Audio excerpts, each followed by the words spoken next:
Many people think the most powerful boxers are Mike Tyson and Rocky Marciano, but they just have lots of power. They're definitely not the most powerful. In this video, I will explain to you who the hardest hitters in boxing history are, the technique behind their power. Starting with Earnie Shavers, a boxer so tough, Ali said he was the hardest hitter he ever fought. Earnie Shavers was so strong, he would just slowly walk towards his opponent, both of them knowing that if he landed a couple of good punches, the match was over. Shavers was so strong that whenever he got into a bad position, he could just put up his guard and take no significant damage. Ali, realizing he was wasting energy, decided to back off.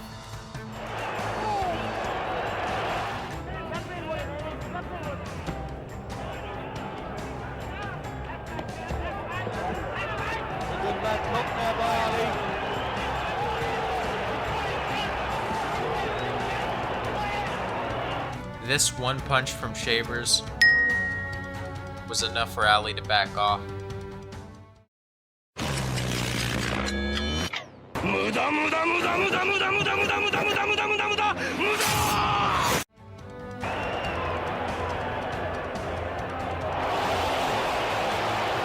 Ali's open mouth makes me think he was in the daze here. Ali talking to him now.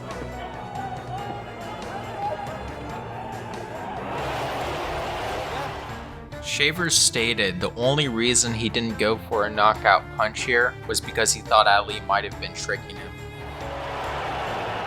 That one was a bit of a shake. The fact that Ali survived 15 rounds with Shavers is a testament to Ali's endurance. Midway through, Ali just started doing this with his guard. Ali's tricks were what won him this fight. He faked his legs being locked to lure Shavers in. Shavers was so strong, he could swing and move heavyweights like rag dolls.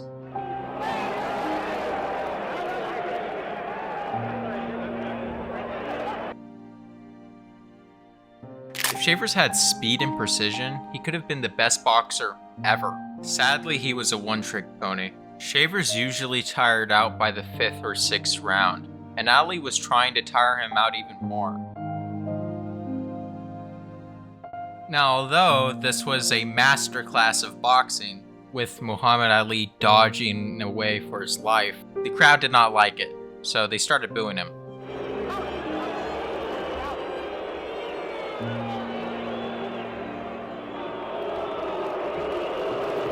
And Ali was pissed off, so he just started arguing back.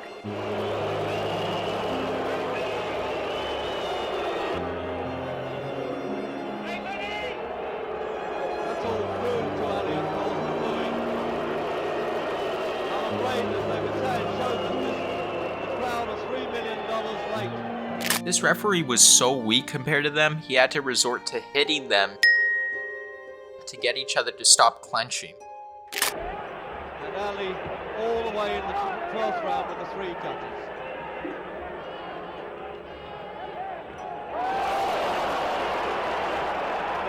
Ali was clearly in a daze here.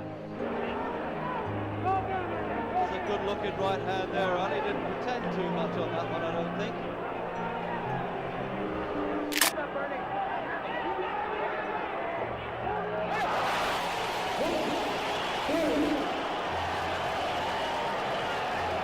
Ali apparently just slipped on water here, and that's why there is no official knockdown.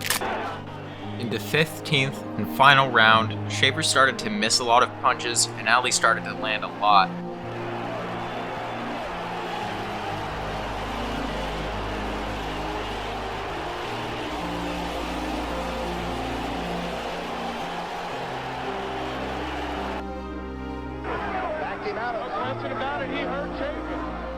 Shavers would often tire out his opponents so much in the 1st or 2nd round that they would collapse from exhaustion. This is my favorite knockout in all of boxing history. It's just so nice how he falls to the ground after taking a few steps and looking alright. This knockout's a bit better, but the camera angle isn't as good. Even though Julian Jackson had some of the fastest knockouts in boxing history, it wasn't because of his power. I'll explain to you why this is. The reason Julian Jackson had so many knockouts was due to his ability to get past his opponent's guard, never stop aggression, punch when his opponent was tired. Most of his punches weren't even that strong. He was just strong and accurate when it mattered. Most boxers have the bad habit of looking away from their punch. What makes Julian's punches so effective is that he makes his opponent's head reach unnatural positions by punching their heads towards the direction they're facing.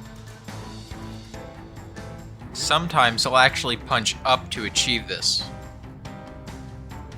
I like how badass him just swatting away was. Here, he baits his opponent into blocking on the left side,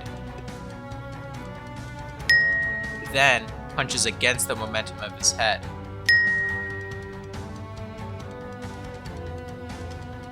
By constantly staying in medium range with his opponent, he creates opportunities to punish his opponent for overcommitting. He baits his opponent to come closer by stepping around them, which gets them restless and makes them try to close the gap. It also makes it harder for them to hit him. He always put his whole body into his punches, even if that sometimes backfired.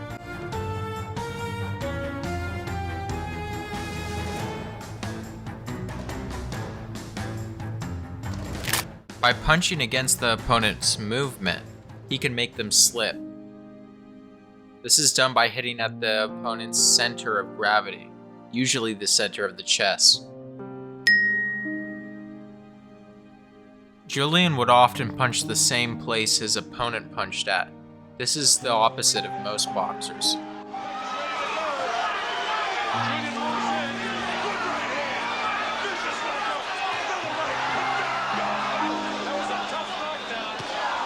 Julian knew exactly when he got a good hit in. To do this, he needed to pay attention not just to his own punches, but how his opponent reacted to them. Every detail in their facial expressions.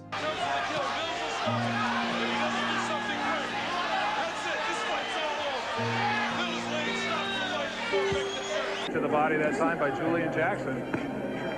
Overhead chopping right in. Here, Julian hits his opponent with throat punches. Many boxers claim that throat punches don't work.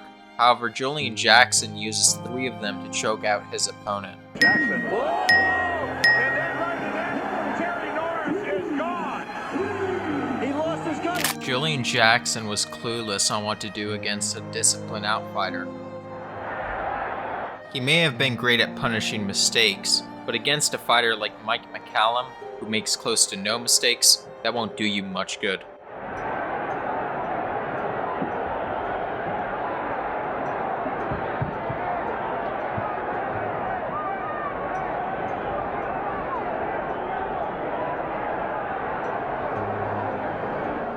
Julian Jackson was pretty bad at parrying.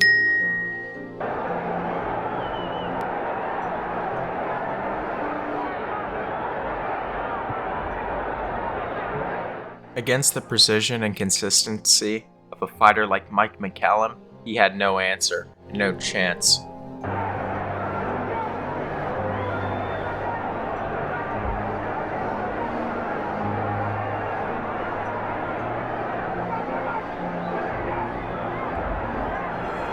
Julian didn't have the patience required to beat McCallum.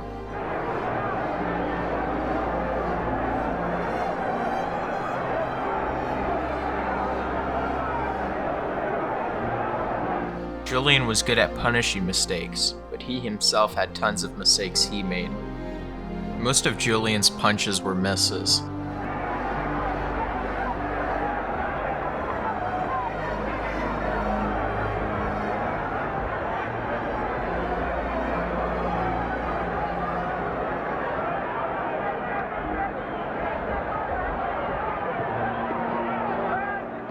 After his knockdown, the referee decided that this match was so one-sided that he just stopped it early.